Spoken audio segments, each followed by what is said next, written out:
میدان تو جنگ ہی ہوتا تھا، لیکن دو بدو ہاتھ پائی بھی ہوتی تھی، تلوار کے بار نہیں ہوتے تھے، دور سے ایک دوسرے کو مارتے تھے، اس میں اپنا بچاؤ زیادہ تھا۔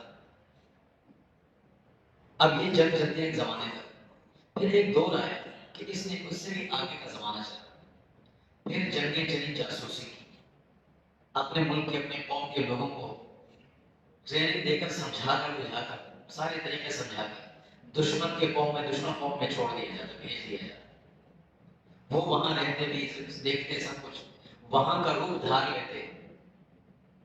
بلکہ اگر ہم اگر تاریخ پڑھیں تو ہم مسلمانوں میں ایسے لوگ بھی آئے کہ جو یہودی آئے اور مسلمانوں میں وہ علماء کی شکل اختیار کر کے اور یہاں مسلمانوں میں رہ کر انہوں نے کام کیا،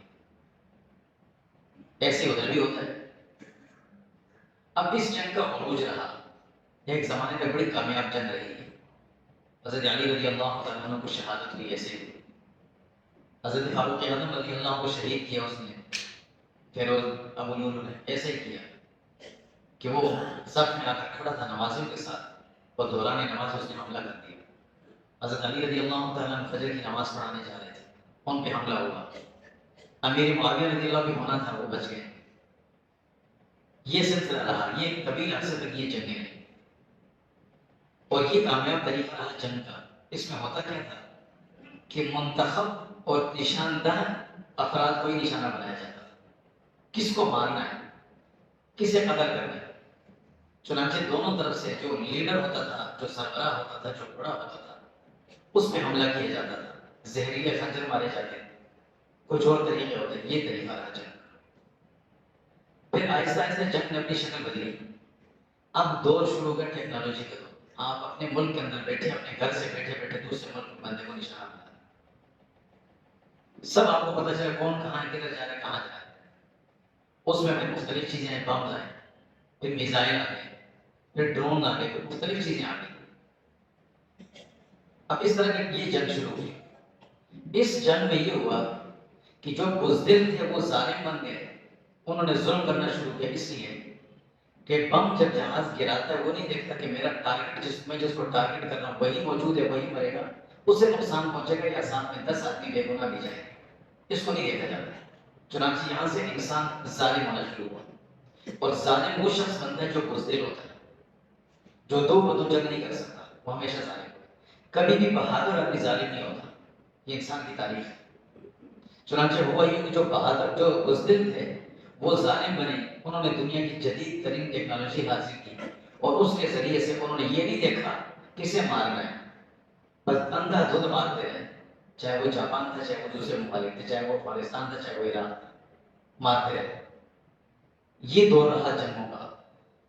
اللہ سبحانہ و تعالیٰ نے ہمیں یہ ساری چیز کی تعلیم اس وقت دی تھی جب رسول اللہ صلی اللہ علیہ وسلم دنیا میں موجود تھے، تب ہمیں کہا تھا وَأَعِدُّوا لَهُم مَّا اسْتَطَعْتُم مِّن قُوَّةٍ، یہ چیزیں تم بھی بناؤ، تمہیں پیسے کی ضرورت ہے، تمہاری زمین سے تمہیں میں پیٹرول جیسی قیمتی چیز نکال کر دوں گا، تم اسے استعمال کرو، بناؤ یہ چیزیں۔ تمہیں ضرورت ہے تمہاری زمین میں سے میں سونا نکالوں گا، اس سونے کو تم استعمال کرنا، بیچنا، اس سے تمہیں وَأَعِدُّوا لَهُم مَّا اسْتَطَعْتُم مِّن قُوَّةٍ، یہ چیزیں بنا کے رکھنا۔ تمہیں زمینیں خود دوں گا جس میں ہر قسم کا پھل، ہر قسم کا غلہ، ہر چیز اگے گی، بڑی زرخیز زمینیں تمہیں دوں گا، اس پہ محنت کرنا، اپنی معیشت کو مضبوط رکھنا، اور وَأَعِدُّوا لَهُم مَّا اسْتَطَعْتُم مِّن قُوَّةٍ، اپنے آپ کو اس کے لیے تیار رکھنا۔ چنانچہ یہاں آ کر مسلمان سے غلطی ہوئی، بڑی غلطی ہوئی۔ مسلمان یہ سمجھتا تھا کہ میرے پاس جو زمین سے پیسہ نکل رہا ہے، اگل رہی ہے زمین، یہ میرے کھانے کو بھی کافی ہے، یہ میری آل اولاد کے لیے بھی کافی ہے، یہ میری عیش و عشرت کے لیے بھی کافی ہے، یہ الفاظ دیگر میری عیاشیوں کے لیے بھی کافی ہے، میری نسلوں کے لیے بھی بہت ہے، اور میں چاہوں گا تو میں اس اسلحے پر کوئی چیز خریدنا چاہوں گا، خرید بھی لوں گا۔ چنانچہ اللہ نے اس پیغام کو چھوڑ دیا وَأَعِدُّوا لَهُم مَّا اسْتَطَعْتُم مِّن قُوَّةٍ، کہ اپنے تیاری کرو، خود بناؤ ساری چیزیں، نہیں بنائی۔ اس جنگ کے میدان میں آ کر مسلمان یہاں مار کھا گئے، وَأَعِدُّوا لَهُم، اللہ نے یہ تم پہلے تیار ہوتے تو آج تم مار نہ کھاتے۔ یہ وہ دور تھا۔ پھر اس جنگ کے لیے جو سب سے بنیادی ایندھن بنتا ہے، اس ٹیکنالوجی کی جنگ کے لیے جو ایندھن ہے، وہ تین چیزیں، وہ تین گویا کہ قسم کی جنگ ہے۔ اس کو آپ معاشی جنگ کہہ لیں، نفسیاتی جنگ کہہ لیں، میڈیائی جنگ کہہ لیں، 3 جنگوں کے میدان اس وقت یہ اس وقت سب سے بڑے میدان جنگ ہے۔ چنانچہ جس ملک کی معیشت اچھی ہے اس کے پاس سب کچھ ہے، سب اس کے دوست ہیں، کوئی اس سے نہیں لڑتا، کوئی نہیں لڑتا۔ آپ دنیا کے مختلف ملکوں میں دیکھیں، چھوٹے چھوٹے ایسے ملک نظر آئیں گے جن کی اپنی فوج تک نہیں ہے، ان سے لڑتا کوئی نہیں ہے۔ کیوں؟ ان سے پیسہ لینا ہے، ان سے مال بٹورنا ہے، بعد میں دیکھا جائے گا ان کے ساتھ۔ تو ایک تو معاشی جنگ ہے، دوسری نفسیاتی جنگ ہے، تیسری میڈیائی جنگ ہے۔ چنانچہ اس وقت ابلاغ کے جتنے بھی ذرائع ہیں، چاہے وہ پرنٹ ہو چاہے الیکٹرانک، دونوں پر ان کا قبضہ ہے، اور وہ من گھڑت خبریں اتنی پھیلاتے ہیں کہ ہم اتنے مرعوب ہو کر آخر کار باپ اپنے بیٹے پر شک کرتا ہے، بیٹا اپنے باپ پہ شک کرتا ہے۔ اور یہ سچ ہے، جس امام کے پیچھے آپ نماز پڑھتے ہو، دل سے قسم کھا کر مسجد میں، آپ کے دل میں کبھی شک آیا کہ یہ بندہ کون ہے؟ جس کے پیچھے آپ اپنی نماز کرتے ہو کہ میں اللہ اکبر کہتا ہوں، میری نماز کا ذمہ دار یہ ہے، اپنے والد اور دادا کا جنازہ جس سے پڑھواتے ہو اس میں بھی آپ شک کرتے ہو، اور وہی امام، میں اپنا بیان کرتا ہوں، پیچھے کھڑے ہونے والے جن کی نماز کا ذمہ دار ہے ان پہ بھی شک کرتا ہے۔ یہ بندہ کس سوچ میں ہے؟ یہ کس نے ہمیں مشکوک بنا دیا، ہمیں اپنے دین سے متنفر کر دیا۔ گھر میں نوجوان اگر داڑھی رکھتا ہے، باپ بھی کہتا ہے بیٹا یہ کیا ہے، ماں کہتی ہے بیٹا یہ کیا ہے۔ رسول اللہ صلی اللہ علیہ وسلم کی سنت پہ مشکوک نگاہوں سے ہم دیکھ کر ڈالے۔ یہ کیوں ہوا؟ یہ اس میڈیائی الغار نے ہمیں کیا، ہمیں بڑے طریقے سے انہوں نے مارا ہے، ایسے نہیں مارا۔ پہلے ہمیں جہاد اور ان چیزوں سے متنفر کیا، پھر ہمیں داڑھی ٹوپی سے متنفر کیا، پھر مساجد سے دور کیا، پھر ہمارے نصاب میں سے قرآن مجید نکالا، پھر قرآن مجید کی باتوں پر اعتراض ہوا، اور پھر ہم جیسے پڑھے لکھے گئے، دین تو بڑے پیار محبت سے پھیلا تھا۔ ہم نے کب کہا ہے دین کفر، دین نفرت سے پھیلا تھا، دین محبت سے پھیلا تھا، لیکن دین والوں پر جب ان کے گریبانوں میں لوگوں نے ہاتھ ڈالا تو پھر انہوں نے تلوار اٹھائی، اس کو مشکوک بنا دیا گیا۔ ہم نے مشکوک کر اس لیے کہ میڈیا کے میدان میں سارے وہ لوگ تھے، ہم نہیں تھے۔ ہم اگر تھے بھی تو ہم نے ایک دوسرے پہ تنقید ہی کی ہے۔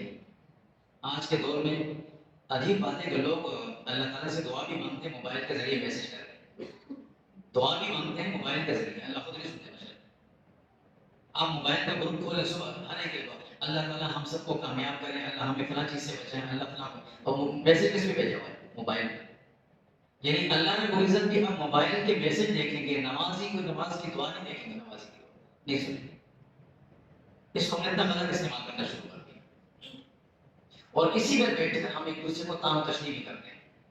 اگر کسی نے کوئی دین کی بات کر بھی دی تو 2 حمایتی 4 اس پہ لام تام کرنے والے موجود ہوں گے۔ چنانچہ اس میدان میں ہم ہار گئے۔ دوسرا میدان تھا نفسیاتی جنگ کا، وہ خود بخود ہی ہو گیا۔ خود بخود ہم اتنے نفسیاتی طور پر مرعوب ہو گئے کہ ہم فکری طور پر ان عیسائیوں اور یہودیوں کے سامنے کھڑے ہو کر ہم ان کی زبان میں بات کرنے پر مجبور ہیں، اور اس میں ڈرتے بھی ہیں، کانپتے بھی ہیں کہ غلط نہ بولیں۔ وہ میری زبان نہیں بولتا۔ یہ نفسیات کی کتنی بڑی کمزوری ہے، کتنی بڑی کمزوری ہے۔ اگر وہ ہم سے اپنی زبان میں بات کریں، ہم سے اردو میں بات کریں، عربی میں 2-4 کلمے بولیں، نہیں۔ نفسیاتی طور پر ہم بالکل مرعوب ہو چکے ہیں۔ اس نفسیاتی مرعوبیت سے نکلنا ہے، اس سے نکلنا ہے۔ ہم نے اپنے اوپر ان چیزوں کو اتنا مسلط کیا ہے کہ میرے ذہن میں یہ بات بٹھا دی گئی ہے کہ جو دوائی باہر سے آئے گی وہی اثر کرے گی، جو پاکستان میں بنی وہ اثر نہیں کرے گی۔ صرف پاکستان کا آٹا ہے جو اچھا ہے، اثر کرتا ہے، باقی نہیں کرتا۔ جو کولڈ ڈرنک اور جو کھانے کی چیزیں باہر سے آئیں گی وہ اچھی ہوں گی، جو میرے ملک میں بنی وہ اچھی نہیں ہوں گی۔ آج کا اتنا بیچارہ سادہ مسلمان کہ اسے اپنی ذات سے متنفر کر دیا، اپنی اولاد سے متنفر کر دیا، اپنے ماں باپ سے متنفر کر دیا، اپنے ملک سے مشکوک بنا دیا، اپنے دین کے بارے میں اس کو مشکوک بنا دیا۔ کیا ہمارا مذہب سچا نہیں ہے؟ ہمیں شک ہے اس میں کیا؟ لیکن یقین نہیں ہے۔ شک نہیں تو یقین بھی نہیں۔ ہم 10 باتیں کریں گے، یار یہ تو ٹھیک ہے لیکن اس ملک میں ہے کیا؟ یہاں ہم نے کیا کی، تو اس ملک کو چلانے کے لیے کوئی باہر سے نہیں آیا تھا، ہم ہی یہی پیدا ہوئے تھے، ہماری خبریں یہاں بنی ہیں، ہم نے اس ملک کو بنانا تھا، اب کیا ضرورت اس میں تانوتش نہیں کرنی تھی۔ یہ نفسیاتی مرغوبیت ہے جو ہم نے اس کا شکار ہے۔ اور تیسرا تھا معاشی جنگ۔ اس معاشی جنگ کا بڑا میرا کوئی 4-5 واقعات سنا ہے کہ اس معاشی بائیکاٹ کا نقصان کتنا ہوتا ہے اور اس کا فائدہ کتنا ہوتا ہے، دونوں چیزیں۔ چنانچہ ان کی معیشت مضبوط ہے تبھی تو کر رہے ہیں، انہوں نے کہا مدینہ میں حملہ کریں گے معیشت مضبوط کر کے، یہ پیسہ جمع کر کے، حضور نے فرمایا یہی مجھ سے چھین لو، حملہ ہی کر سکتے۔ سوچیں گے ہم آج کہتے ہیں مسلمان ہم کیا اگر ہمارے ملک میں باہر کی پروڈکٹ آ رہی ہے تو کیا ہم لوگ کو تھوڑا سا تو ملتا ہے، باقی تو ہم استعمال کرتے ہیں، تھوڑا سا تو ملتا ہے۔ جب میری ذات پہ آئے گا، میرے اپنے گھر پہ بات آئے گی، میرے اپنی عزت پہ بات آئے گی، تو پھر میں یہ نہیں کہتے ہیں تھوڑا سا ملتا ہے باقی تو سارا میں ہی کھا رہا ہوں۔ کیوں ملتا ہے تھوڑا سا بھی کیوں ملتا ہے؟ اور کبھی کہتے ہیں یار کام کرنے والے تو سارے مسلمان ہیں، اگر ان کی گورنمنٹ کی ہے تو چیزیں سارے مسلمان اس ملک میں ہو رہی ہیں، سارے کام کرنے لوگ بے روزگار ہو جائیں گے، یہ دلیل نہیں ہے۔ ورنہ تو کراچی کے اندر بہت سی جگہوں پہ شراب خانے کھلے ہوئے ہیں، اس میں کام کرنے والے بھی مسلمان ہیں، کیا ان کو بھی اجازت دے دی اس سوچ کر کہ یہ مسلمان ہے ان کو کرنے دو، ان کا کیا بنے گا بیچارہ، پھر ان کو شراب بیچنے دو، پھر کچھ دنوں بعد گورکن یہ خبروں سے لاشیں نکالیں گے اور ان کے اعضاء کاٹیں گے، ان کو بیچیں گے، کیوں مسلمان ہی تو ہے، کرنے تو ہے کوئی بات نہیں۔ اگر یہی دلیل ہے تو پھر کرنے دو۔ وہ مسلمان ہی کیا جو اپنے ملک سے چیز اٹھا کر اپنے دشمن کو دیتا ہے کہ گولی خرید میرے بچے کو مار، اس مسلمان کو اپنی مسلمانی پر غور کرنا چاہیے، غور کر اس نبی سے بڑھ کر نہیں ہے جس نے کہا تھا کہ یہ جو مال لے کر آنے اس کا یہ اسلحہ خریدے جو ہم سے جنگ کریں گے، یہ مال ان سے چھین لو، یہ مال ان سے چھین لو۔ اور پھر ایک اور نئی چیز جو سننے میں آئی ہے جو زیادہ خطرناک ہے، وہ یہ کہ ایک طرف ہم یہ کہہ رہے ہیں فضا بنی ہوئی ہے، سارے مسلمان حد تک امکان کوشش کر رہے ہیں کہ انہیں معاشی طور پر نقصان پہنچا رہے ہیں، ان کی ساری چیزیں خریدنا چھوڑ رہے ہیں، لیکن ہماری جو لوکل کمپنی جو ایماندار ہے وہ کیا کر رہے ہیں، سننے میں آیا ہے کہ ان میں سے کچھ نے اپنی چیزوں کی قیمتیں بڑھا دی ہیں کیونکہ مارکیٹ میں اس کی مانگ ہو گئی۔ اگر یہی چیز ہے نا، یہی بات ہے، تو پہلے تو وہ اللہ کے عذاب سے ڈریں، اللہ کی پکڑ ایسی آئے گی نا کہ آپ تو تمہارا 10% کام ہو رہا ہے، یہ 100% ختم ہو جائے گا یہاں سے۔